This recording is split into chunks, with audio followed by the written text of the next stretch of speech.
Nope, don't have it. Hey, what's up? This is Rob and... Oh, me. I'm Stephanie Adams. Yeah, that's Stephanie.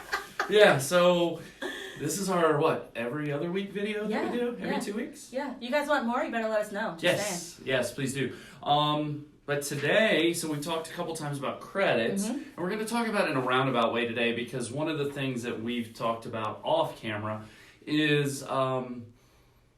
factors that affect, and you brought this up to me, factors that affect an interest rate. So, you know... I totally cut you off in the last video. So that's how this came up. After last video, she's like, oh my gosh, I'm so sorry I cut you off. I'm like, no, it's I wasn't really sorry because let's face it, it's all about me anyways.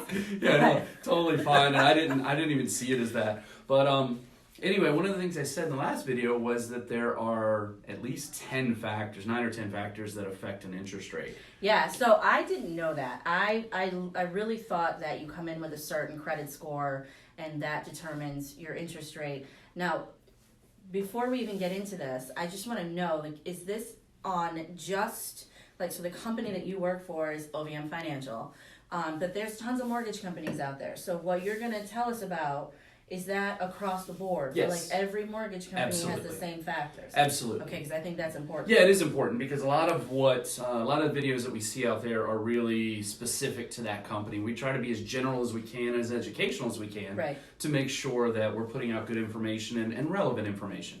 But yeah, the biggest, these main factors, just like any end investor, they price it out based off of the overall risk profile. Right. So, if you think about it from a logical standpoint, the more risk on a loan, the higher that interest rate is, the risk and the return for that. Somebody who fits a really, really nice and concise credit profile and some of these other factors that we hit,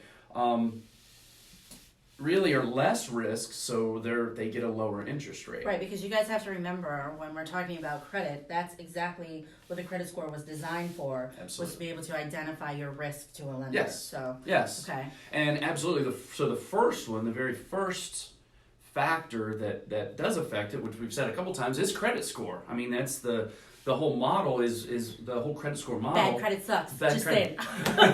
It is based on assessing the risk of that particular person, whether it be for a car purchase or whether it be for insurance or even security clearance. Right. I know a lot. It's bad. It's bad out there. Especially in this area where we have a lot of defense contractors and military personnel. They're checking your credit score for you to get a job. Period. Now. Yeah. So.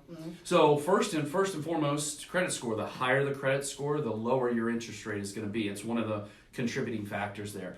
Okay. The next one, which a lot of people don't know about, is property location. There are certain states that the legislation within those states, as it pertains to mortgages, actually jacks up the interest rate a little bit. There are certain states that make it a little bit harder to close mortgage loans, or they have an excessive amount of litigation that causes those interest rates to hike up a little bit. So watch where you buy a house? Yeah. Now, are you guys required to disclose that or to tell somebody when they're applying for a mortgage, hey, you may want to reconsider? No, because typically we're not as OVM. We aren't licensed in a lot of in those states. Okay. So we tend to stay out of those states because they do make the process a little bit more cumbersome. Okay. And make it a little bit harder to close loans there. Okay. The next one is home use. So if you're buying it as a primary residence, it's a little bit less risk. You're going to be there every day. You don't want the house to be foreclosed on, so you're going to make the payment. So there's if you want to live there. Also, there's secondary homes and investment homes, and you think about it as the further you get away from it being your primary residence, the more risk it presents to that overall investor. So an investment property, while typically somebody who has an investment property is a little bit more historically financially stable, it presents a little bit more risk though, because if you don't get the rental income, you're probably not going to be able to afford that property. And they have new, I think it was beginning of this year, they had a whole bunch of landlord laws now where it's damn near impossible. Ooh, I swore. Sorry. But it's impossible to get people out of a rental. Yeah. Like, yeah, it's pretty bad now. So absolute risk. Yeah, so a little bit more risk there. The next one is property type. So single family versus multifamily, 2 to 4 units, Okay. like a duplex or a quadplex. Condos. So there is a bump, at least on our pricing, and I'm 99.99% sure it's across the board. Condos are a little bit more risky. Okay. Because inside of a condo, the performance of the condo association, the performance of your neighbors determines whether or not that condo is still viable. Because if all of your neighbors go under, then it could essentially affect you as that condo owner. Okay. Yeah. All right. So be careful of those condos. Yeah, condos. Okay. Well, and that's why the process for a lot of, say, for conventional loans, for example, conventional loans again a little bit easier, but even on FHA, there's some condos that aren't FHA approved. So FHA doesn't want to lend inside of those condos. So it makes it even harder for them to sell those condos and to move those condos. So if you buy a condo, there's a lot of things that go into it. It's a little bit more risk there.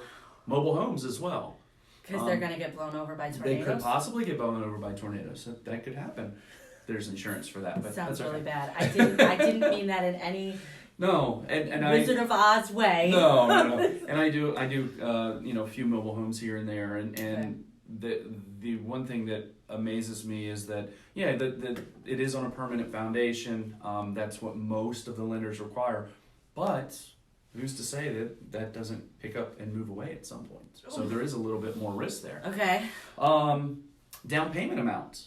Down payment amount is huge. So again, if you're thinking about it from a risk profile. Yes. So I totally cut you off again. No. I'm going to do this a You're lot. Good. She's good. That's one of the things that I have been having conversations with people about is, so I read this book and you guys can pick it up. It's called I Will Make You Rich. And Okay. it sounds like a cheesy book and he designed it that way. And I think I've talked about that in some of my past videos. I've actually shown the book. But one of the things that he talks about is as parents, teaching our children to save for a down payment on a house like when they first start working, so that way they can have better interest rates. Absolutely. Yeah, so save some money. Yeah, so that's super important. I mean, somebody that is, some of these first-time homebuyer programs that are, no money down, 100% financing, a little bit more risk there. So the interest rates typically account for that. You have somebody who's putting 20% down. That's always been the magical number, right? Everybody thinks in their head they've got to put down 20%, but you don't necessarily have to. It's just factored into that risk profile. Again, one of the contributing factors towards a loan. Okay, cool. So the other one is loan features. So term. I just priced out a 15-year rate that's significantly lower than a 30-year rate. Why is that? Because you're paying it back quicker and there's overall a little bit less risk versus a 15-year versus a 30-year term. Okay. So like less things are going to happen in your life in 15 years? Possibly, plus you're chipping away at that you're gaining equity, you're chipping away at that principal and interest. All right. So in essence, on a 15-year, you're gaining equity quicker. Okay. So again, a little bit less risk because the payment is amortized over a shorter period of time, so the payment is higher. Okay. Cool. Interest rate type, is it an adjustable rate? Is it a fixed rate? I mean, there's a lot of different nuances in there. And then inside of your adjustable rates, not only do you have a 6-month and a 1-year adjustable, so they adjust on those periods, you have kind of a hybrid fixed rate and adjustable rate where you have a 3-year, it's a 3-1 arm. So it's fixed for 3 years, and then it turns to an adjustable. They have a 5-year one. They have a 5-1, and they have a 10-1. That was like the whole housing bubble. Well, yeah, and it was a way to access a lower rate, and it typically is a lower interest rate introductorily. Is that even a word? Introduction. Yeah, that one. The beginning. In the front. In the beginning, the loan rate is this much. Yes, but a lot were done on short-term fixed rates. Because they are a little bit lower on the introductory rate. Then once it turns to an adjustable, it can accelerate depending on the economy, depending on how things are going. This is going to have to be another video because I will tell you that Cool. I spoke to a loan officer earlier this year and we were talking about, so look, guys, I don't know loans. He's using these 3-letter words that I don't know. FHA, VHD. That's like 19. I don't know loans. I know credit, but I was talking to a loan up. So I have the stigma that everybody else has when they read the news, and like the world's going to explode based on revolving interest rates or whatever. And I was talking to a loan officer, and I said, well, you don't never get an adjustable mortgage. What are you doing? And he said, if you're military and you know that you're going to move in 3 years, why would you not? There's a short-term impact, and a lot of times it's one of the things we do as loan officers is really try to understand. I mean, because we are 6 features into this, and there are so many. There's been all these variables that affect an interest rate, and it really comes down to what is in the overall best interest of that client. Right. So it's not just, and I guess what sparked this in our conversation was people ask me all the time, hey, what's the interest rate? There's not one answer. As you can see, so far we're on 6 or 7 or 8 or something like that, and all these things contribute to it. Well, it also depends on what your plans are. Is it what your long-term plans are? If you are military, it may make sense to go into an adjustable. In most scenarios, it doesn't, because the military person may say, hey, I'm moving here. I spoke to one this morning, moving from California to here, and because he is getting orders and doesn't want to sell this property, he's actually keeping it as a rental. Okay. So he's using his VA eligibility. He's used his VA eligibility in San Diego. He's in San Diego, and moving here and going to be able to use his VA eligibility here. But if he were on a short-term arm, a 3-year or 5-year arm, once that thing starts going to the adjustable period, then you might want to look at refinancing and making sure to stabilize that payment. Refinance is a big deal once that, because I know that my mother-in-law, who I hope to God is not watching this video, so I'm getting ready to talk about her. Plug your ears. Oh, sorry, Pam. My mother-in-law got sucked into that, during that time period. She got sucked into that, do the interest-only loan where you're only paying the interest, and then, the bottom fell out and her loan payment doubled, and she was like, what the hell am I going to do now? Yeah, she figured it out because she's a smart woman, but yeah, I mean, those options are still out there, and you have to find the right loan officer to not mess with you and get you screwed later on. The interest-only payments, were meant, the way they were abused, I guess, were getting a lot of people into bigger houses that they couldn't afford. Yeah. So the loan programs themselves were designed, were flawfully designed. Flawly designed. I'm totally making up words. We're making our own dictionary. I don't drink coffee, so I probably need some. But they were poorly designed to allow people to get into more house than they can afford, and that was the way that they could do it, was simply by paying the interest and not chipping away at the principal. Okay, cool. One of the other things that affects your loan, your interest rate, is how many points. A lot of times. You say points like it's a game. Points. There you go. So that's good. So points are a percentage of the loan amount that you want to pay in order to buy. I don't want to pay the loan amount. I don't even want to pay my loan off. Why would I want to pay a portion of it up front? So some buyers and some people like to pay points and upfront costs to lower the interest rate. Is that smart? Depends. It takes an analysis. Yeah, there has to be an analysis there to figure out, what's the cost benefit of doing that. Many times, the difference between 1/4 of a point is on your rate. So the difference between 4 1/4 and 4% is only like $5 to $10, maybe $20, $30, depending on the loan amount, each month in your payments. So, if you're really that set on getting a particular interest rate, like I've had buyers before where they didn't care how much they had to pay. They just wanted this interest rate because that was in their head. They wanted the 3.5% interest rate. All right, so I've done some videos about this, and I'm again going to cut you off. No. So I've done some videos about this. I found one in particular. There's a website called bankrate.com. where you can put in this information. So what we've gotten away from it in the U.S. is, back in our parents' days, they used to not only look at what the loan was, but what the loan was going to cost. Right. Because let's face it, or maybe some people just don't know, just because I borrowed $250,000 for a house does not mean I'm paying back $250,000. Correct. I'm likely paying back $300,000 to $400,000, depending on what your interest rate is, which is why this is such a big deal. Sure. To talk about interest rates.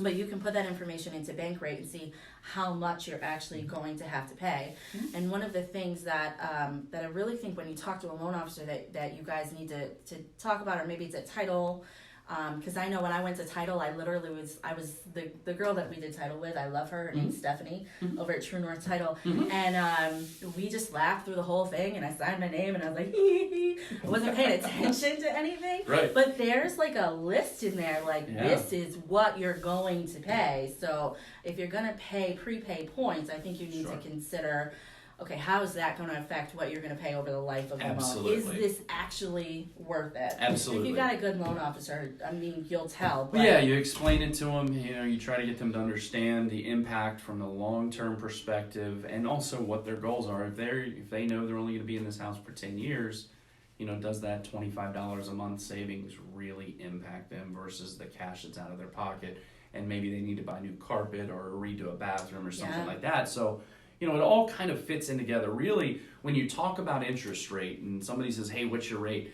It really is about putting together a puzzle. And it's really uncovering a lot of wants and a lot of needs from that buyer to understand, try to put together a complete financial picture so that they really understand I guess what you that have looks to like. know. So I love this, and I've got another idea for a video. That's good. We're going to come up with a checklist for you before you buy. Sure. So you see the generic ones out there that are like, okay, what's your future plans? Make sure you get these documents in order. Make sure you know this. No, we're not going to do that. Let's talk about, where do you want to go with this? Right. Before you buy a house, before you buy a car, before you sign up for a credit card, I don't care what it is, where do you want to go with this? Because it sounds like determining your interest rate is based on, hey man, you going to sell this house to put your kid through college? Right. We probably need to know that. Is your kid 15? Yeah. Because that's 3 years. Exactly. And he's going to go to school. Is your kid, just born? Right. Hey, we got him longer. That's awesome. Well, that's why we as loan officers work very well with financial planners, because we understand the value of the money and help become a piece of their financial puzzle. Again, not the entire puzzle, but we're a piece of what they're doing. Are they saving, and not only that, do they have access to retirement funds and things like that? Because if they do, that might be a source of where their down payment comes from. Yeah.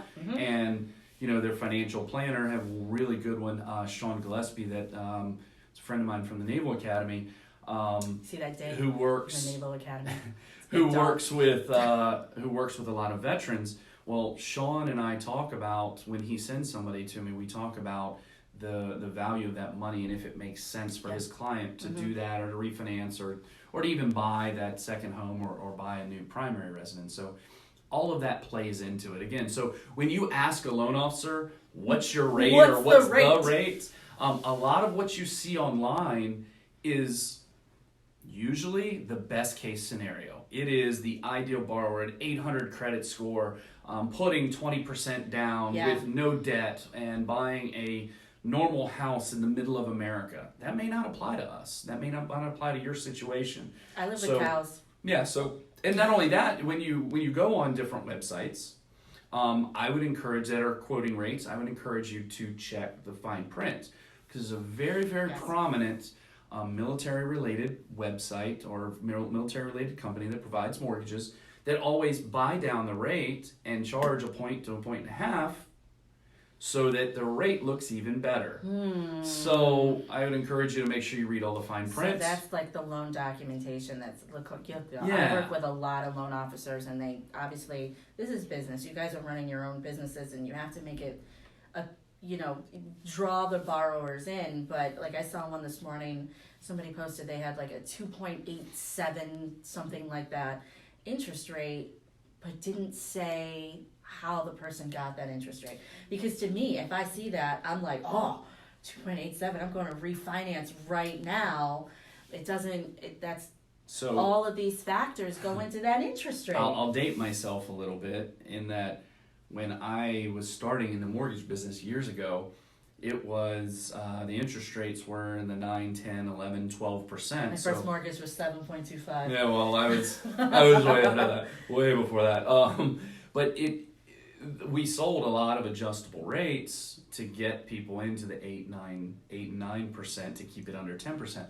But what happened was all of these mortgage companies back then, you would fax out your interest rates. So you'd fax out your rate sheet to everybody to try to get I was on the wholesale side of things, so I was faxing things out to my mortgage broker, all the mortgage brokers that were sending me business and using my money to fund their loans.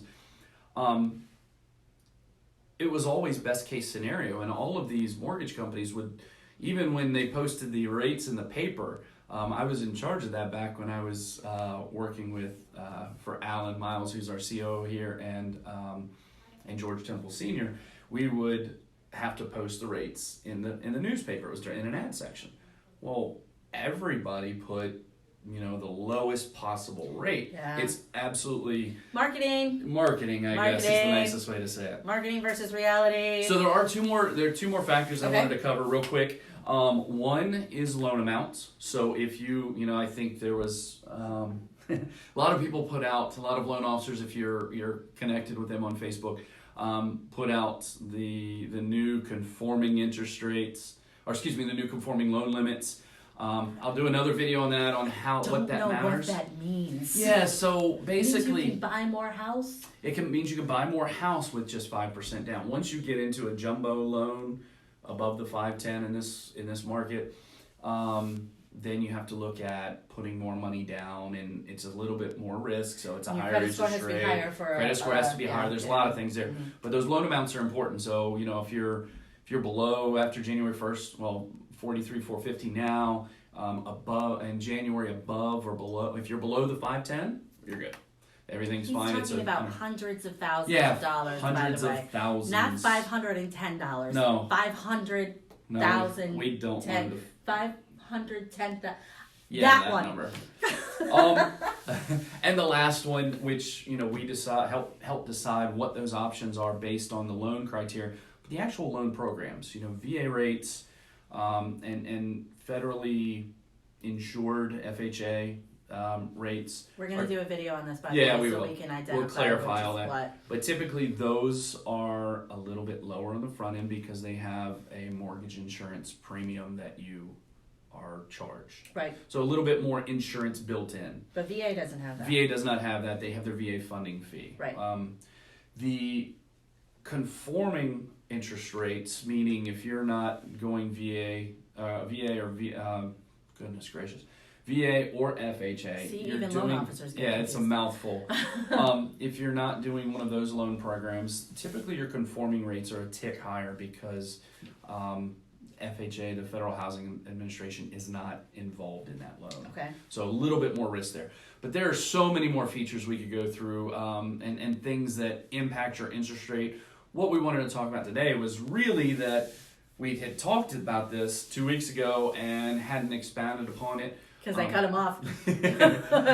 So we wanted to make sure we covered that. There are probably 4 or 5 other things that really impact those interest rates. Okay. So you're talking 10, 12, 15 things that can influence an interest rate. So when you say, hey, what's your interest rate? That's like asking me what the rest of the chapters of the book are about, because there's so much more involved than just, hey, here's an interest rate. Make sense? Yeah, it does. Yeah. So, what's your interest rate? That I'm just, okay. made me cringe a little bit. No, but if you want clarification on that, I'm going to put my contact information in the description, and also all my disclosures that I need to, since we're discussing interest rates and what I don't have impacts that. disclosures. She doesn't have disclosures. No. So how do you impact this? What do you do? In case they don't know who you are. I help increase your credit score so you get a lower interest rate. That's right. Yeah. That's yeah. exactly right. So, Yep. how can they reach you? Can I just say real quick though, because a lot of people, you're hearing all of this stuff and you're like, oh my, I'm never going to qualify for a loan. Well, all this stuff goes into determining your interest rate. It's not going to stop you from getting a loan. It's just going to change the amount that you'll pay for it month to month to month. Mm-hmm. You increase your credit score. You make certain changes, pay down principal, all that kind of stuff. The refinance option opens up for you after 6 months? Mm-hmm. After 6 months. So you can get into it. Most people can get into a home that don't think that they can. I can't tell you how many people I've looked at credit reports and I'm like, why are you here? Right. And then I have to send them back over to Rob. So, yeah, that happens a lot. But you're just repairing your credit score alone is going to change that interest rate and change That's those usually payments. the biggest factor right there is the credit score. And that's why Stephanie and I are so close, is because we work with a lot of clients. Even if they don't qualify right now, Stephanie can help get you there. She can help get you to where you can get into the house with a credit score that works, qualify for the loan program, and then we can look at a long-term plan of possibly refinancing and lowering that interest rate. And having an asset like Stephanie is invaluable to a loan officer, because the upfront work that she does to help clients get into houses is really, really important. It is. And I'm just going to say, look, there's a lot of people out there that say that they can fix your credit, right. But you need the company that does more than just says, I can fix your credit, let me handle it all. You should be involved in that process. And if you're going to buy a house, you need to be involved anyways, because your loan officer is going to need you to be involved in that process. So get used to confronting what your issues are, getting involved in the process to fix it. Let me help you, help yourself, and then you get to go buy a house. Like financial stability right there. Like you don't have to move your kids out of the school district. Right. You don't have to worry about your landlord being a Anyways, so I'm Stephanie Adams with SOS Solutions. How do they reach you? 757-356-5756. Look me up on Facebook. Look me up on YouTube, Instagram. Wow, you're everywhere. I just started TikTok. I don't know how to use this thing. What's your TikTok handle? Do you remember? Nope. All right, we'll put that in the notes in the post. I'm Rob Younce with OVM Financial. Thank you so much for tuning in. I see a couple of you, Chris Kane, a former player of mine, Dean Mariano, a friend from the Naval Academy. Thanks, guys, for tuning in, and leave us some feedback. We want to hear what you guys think about these shows, because they're getting a little bit longer. I think we're going to probably move them to some other platforms as well. Mm-hmm. But let us know what you think, because Stephanie and I value the feedback. We talk a lot. We'd love to take some questions from all of you. Are we going to get a phone and put live answer? Yeah, we could. Oh, it's about to go down. All right. Thanks a lot, guys. Take care, guys.